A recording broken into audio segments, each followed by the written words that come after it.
ACT वैदिक वरील वाल लस्टर काटा झाड सेटिंग हे बघा, याला पूर्ण एसीटीचा बेसल डोस आपण दिलेला आहे. जवळजवळ 1 महिन्यापासून याला कोणती प्रकारची फवारणी सुद्धा झालेली नाही. अजून जमिनीतून फक्त पोषण जे आहे ते RNPH कृषी अमृत बेसल डोस पूर्ण दिलेला आहे. सॉइल चार्जर सोडलेलं आहे. आधी 1-2 फवारण्या केल्या आहे.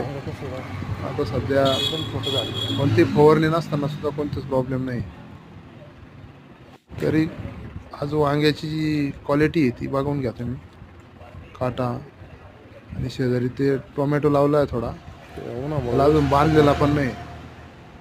काल आम्ही फोडून बघितला टोमॅटो, एक सुद्धा फुटत सुद्धा नव्हता. अशी ACT वैदिकची ताकद आहे.